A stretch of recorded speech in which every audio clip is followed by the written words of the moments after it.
Él me guía cada paso, me da siempre lo mejor, mi gran amigo, mi buen Jesús, nada marchitará ni cambiará mi amor por Él, mi Dios y mi Señor, es todo para mí.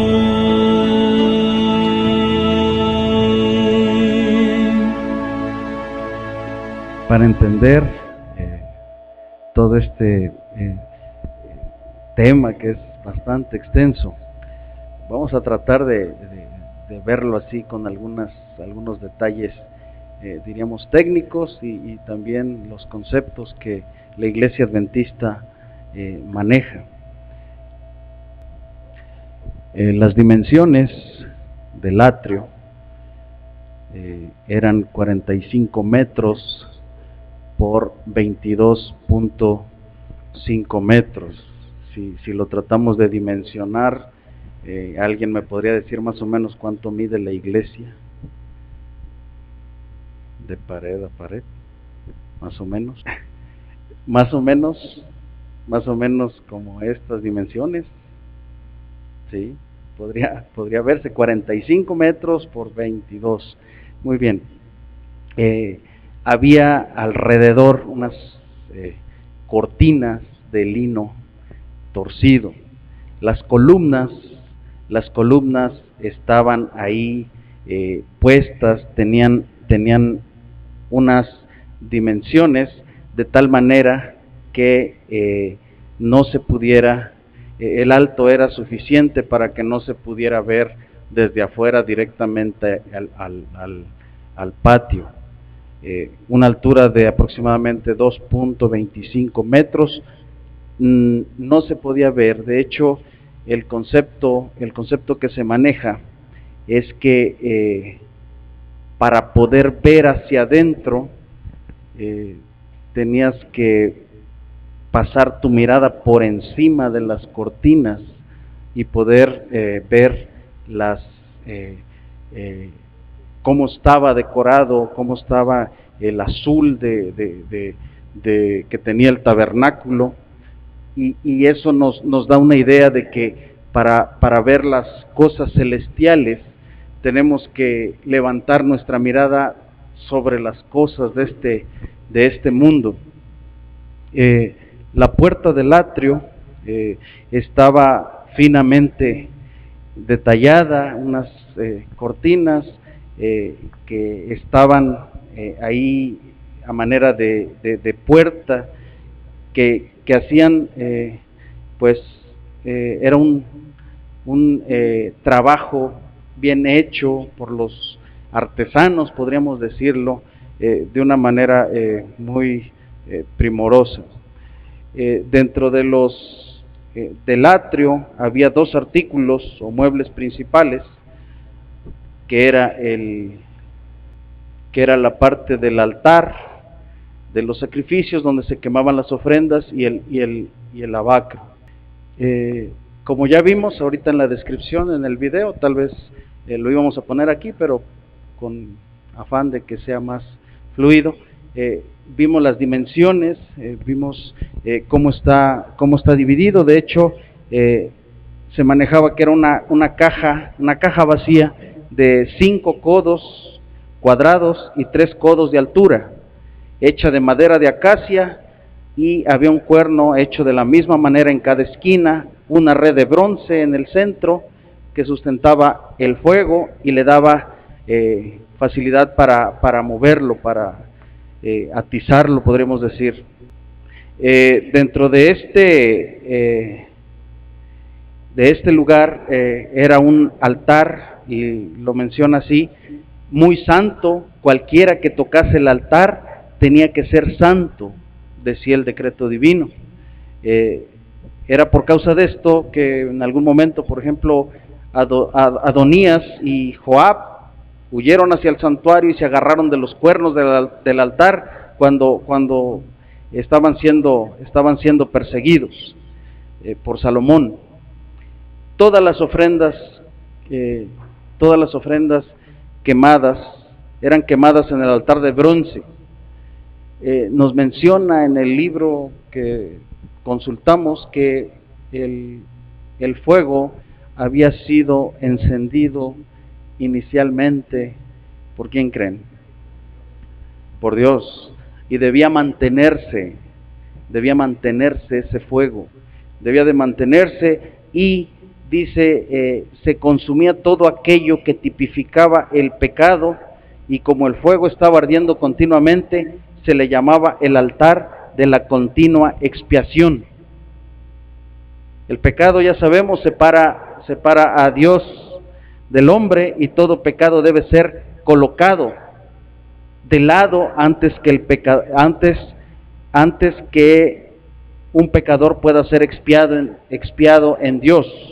Es por eso que el trabajo realizado en este altar era un símbolo de la destrucción final del pecado, lo cual será necesario antes que el redimido pueda disfrutar de su herencia eterna.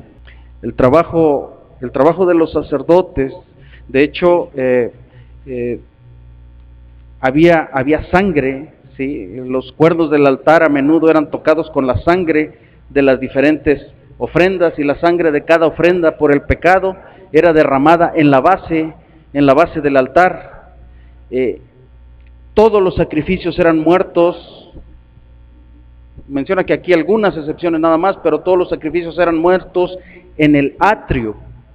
Y esto es un punto importante que vamos a ver un poquito adelante.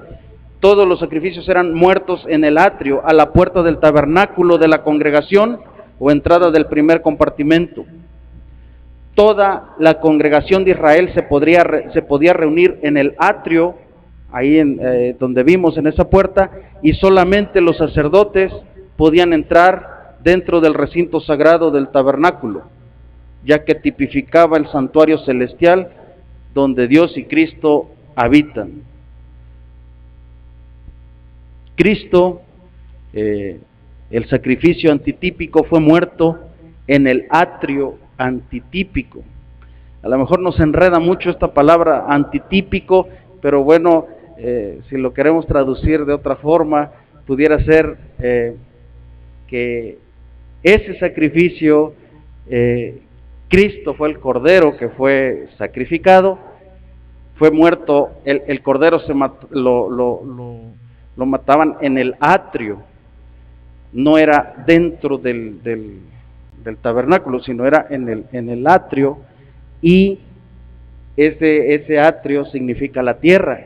Y después Cristo Jesús entró al santuario antitípico, que es el cielo. Se mataba, y entonces ya después el sacerdote era el que podía pasar a la siguiente parte. Con su propia sangre y con el mismo cuerpo pagó nuestros pecados en el Calvario.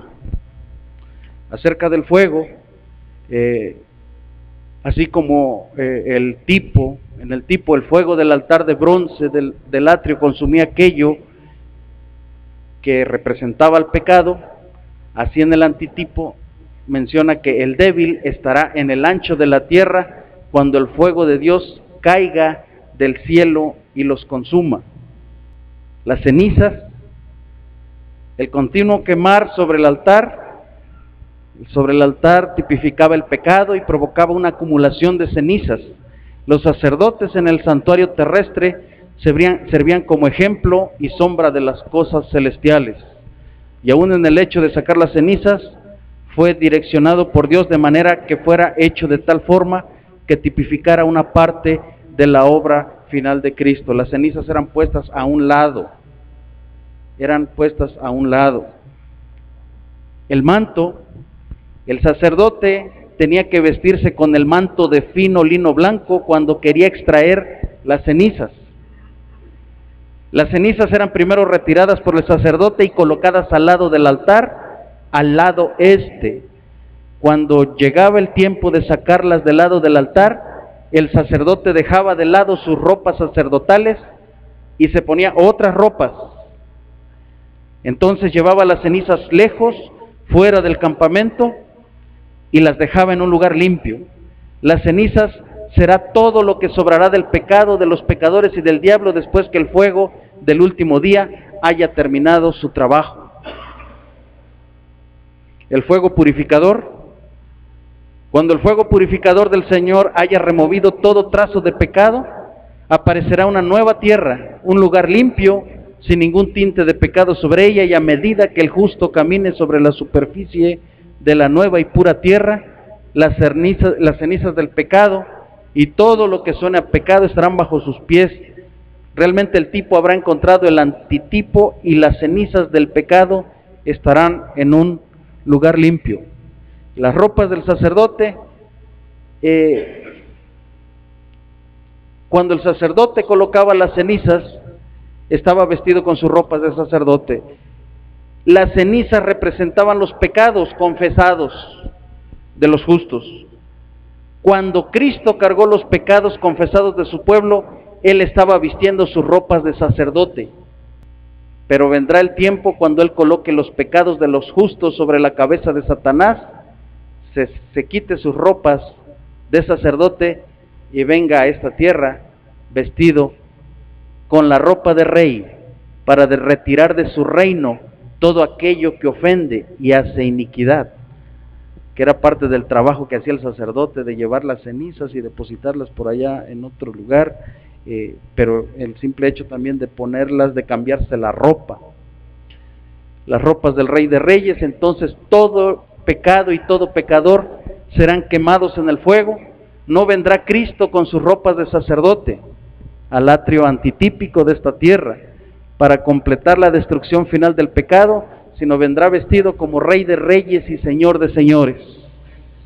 Y aquí están algunos versículos de esto que hemos estado hablando.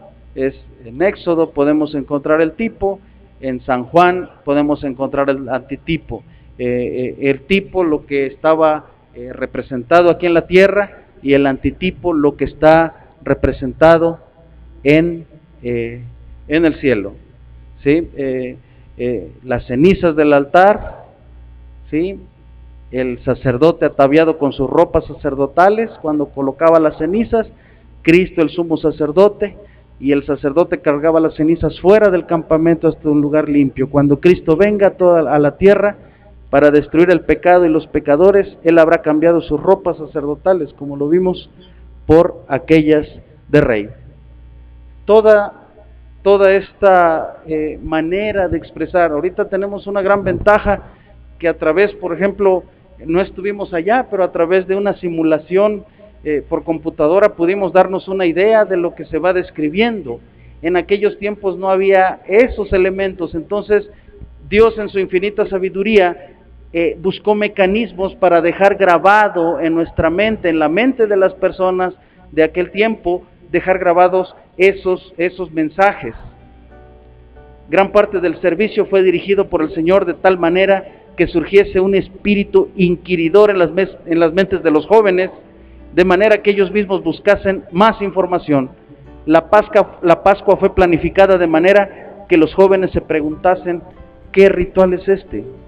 La forma de acomodar las piedras, por qué el sacerdote ponía la ceniza a un lado, por qué tenía que cambiarse la ropa, por qué la llevaba, todo ese tipo de situaciones eran diseñadas para que en la mente de los niños, en la mente de los jóvenes, pudiera crearse esas ganas de conocer, de saber, y que quedara grabado a través de de lo que estaban viendo que se hacía en aquel tiempo.